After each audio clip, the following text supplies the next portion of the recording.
concerning the emancipation of slavery in the Danish West Indies. And, you know, we will all hear that, you know, Peter von Scholten freed the slaves. You will also hear and read and study in school that Denmark became the first nation to abolish the slave trade in 1792.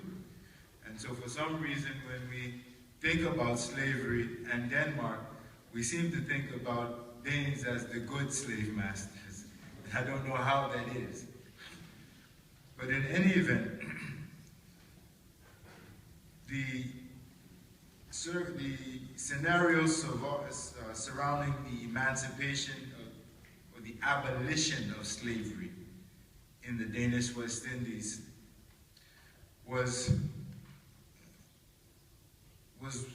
one that required strategy and planning.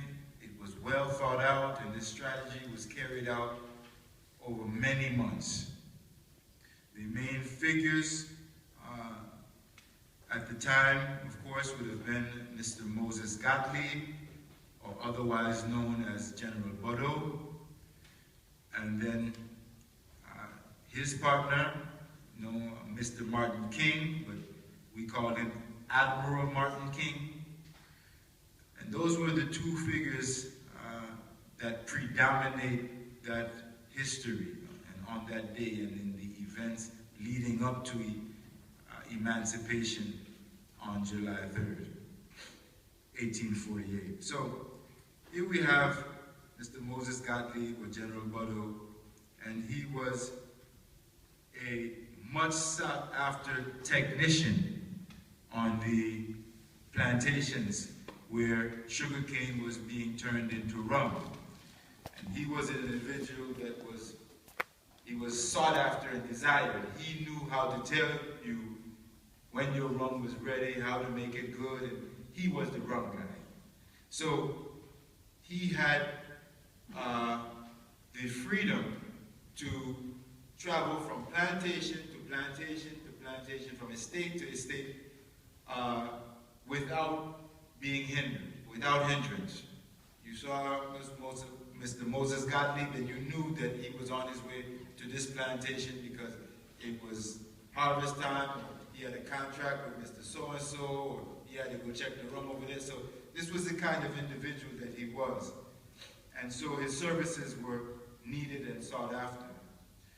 And so as he moved from plantation to plantation, they planned for the abolition of slavery.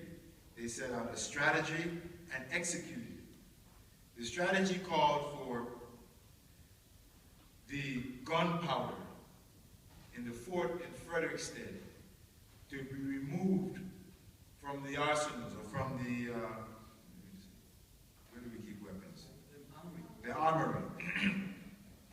There were barrels and barrels and big bags and bags of gunpowder to supply the weapons at the fort in Frederiksted. You had cannons, you had soldiers with muskets and rifles, etc. And so they required gunpowder. Should there any conflict arise, be it from sea or be it from land, there needed to be a store, a stash of gunpowder. Well, the enslaved Africans who were assigned as laborers to the fort had been instructed by General Bodo and his council, those who laid out the strategy for emancipation. And their instructions were that every day, until the gunpowder was gone, they were to remove little bit at a time, little bit at a time. Every day, little bit at a time. And they did this for months. And when one barrel was empty, or one bag was empty, then they would fill it with sand. And they did this until there was absolutely no gunpowder left in the fort. And then there was a very brief window between when the gunpowder was gone and when they had to act.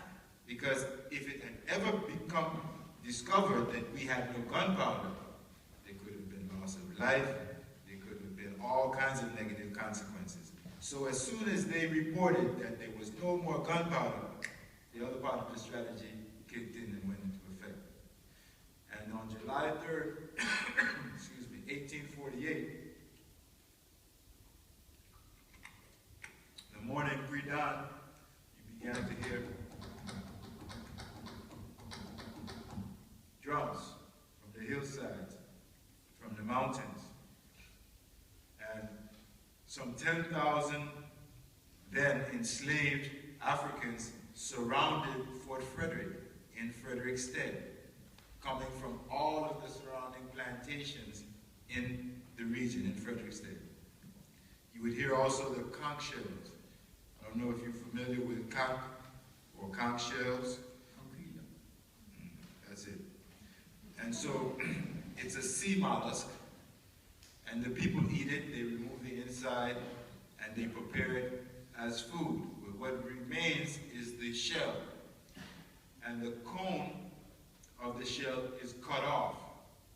And when you do this, there is a way that you can manufacture the shell into a very loud horn.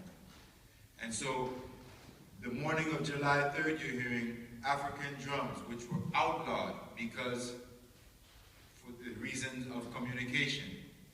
If you had a drum, I could communicate with you miles away, and then we could plan rebellions, we could make plans, we could execute strategy. And this was at a time when we did not have the right to assembly, so we could not assemble as enslaved people. And without the right to assembly, you can't plan rebellion, you can't plan revolt, you can't strategize and execute those strategies. No planning. And so the drum was a way for us to communicate, and the Danes outlawed that. And so on July 3rd, it was rebellion from the morning, because it was those illegal drums and the conch shells calling people to the fort to make that stand. And we decided, well, I'm going to let you decide. You surround the fort, 10,000 African slaves, enslaved people. They go to the armory to get the gunpowder and load the weapons, and they find out it's nothing but sand. So they have to send a messenger from Frederickstead to Christiansborg, to Governor General Peter von Schoten, to advise him of the scenario. Well, when he arrives, hours later, horse and carriage, and Christiansborg is not but 20 minutes, 30 minutes maybe by horse, but when he arrived hours later, well, they couldn't wait. You know how long it takes to get a message from St. Croix to St. Thomas? It's 40 miles away. And to do so in 1848 by boat meant that you had to send a pigeon, or you had to send a boat. And then you had to wait for that pigeon or that boat to come back. Well, there was not enough time, because the threat was that, hey, listen, we want to be free now, or else we're going to burn this whole thing down. The whole thing, we're going to burn it to a crisp. We want to be free right now. So it took him a few hours to figure out what he was going to do. And he decided that he would draft a proclamation, and upon his arrival, he would take the stage and announce that all those that are today unfree from this day forward shall be free. So, with that backdrop, you tell me, was he the great emancipator? Did he free the enslaved Africans? Or did he just comply with their demands? His only job was to just read the paper. We did all the work for him. So there is a romanticized version. That is just one aspect of the romanticized version of this history that we share. I want to commend all of the panelists tonight for your contributions. They are very profound and in line with the strategy I feel that should be executed. I don't have the time to go through one by one and comment on each one, but I feel that it is necessary, so perhaps in our private time and dialogue we may be able to do so. But I'm honored to be here and to be speaking with you and sharing these moments. This is the beginning of something very, very great, and it is also the continuation smaller network of people. For us sitting here to look out into this crowd and to have experienced the last 3 or 4 days has been very profound, because we can remember during the delegation's first visit, there was no media coverage. And it was interesting, but we chose at the time to stay away from media because we hadn't gotten our footing. We didn't know what the response in Denmark would be. So we have come a very, very long way with you. And I'm very proud of the work that you are doing and those like unto you. The embassy, West Indian Embassy, am I correct? The work you are doing, Peter, and I see you all the time. You don't live here in Denmark. You can't fool me. So, and all of you. Anne has been, listen to this. Anne has been to the Virgin Islands more times than I have. And I'm born there. I have not flown into the Virgin Islands 47 times. I can guarantee you that. So we have to make you an honorary citizen at some point. Give you the key to Frederickston. Nikolai, thank you so much for your invitation and for hosting me these days. I think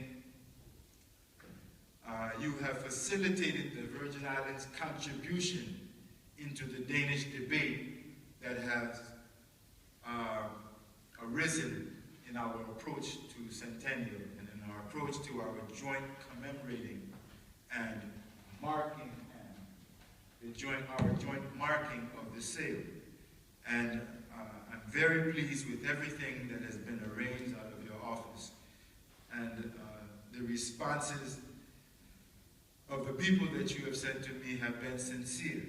And so again, I think this is the beginning of something great and the continuation also of something that has been very profound in its beginning stages. I want to thank you and your staff and the great work that you've done putting together the schedule. And I think that I will be back and seeing you all very soon. I have to attend Ula's function in June 11th. And I also have things that I have to do here in May. So hopefully there'll be another opportunity like this for us to share. And I look forward to networking with you through social media, email, and any other ways that we can. Is there anybody in the crowd here that will be in the Virgin Islands for the transfer centennial? Mr. Alex Larson, we're going to party when you get here. Okay, again, thank you very much for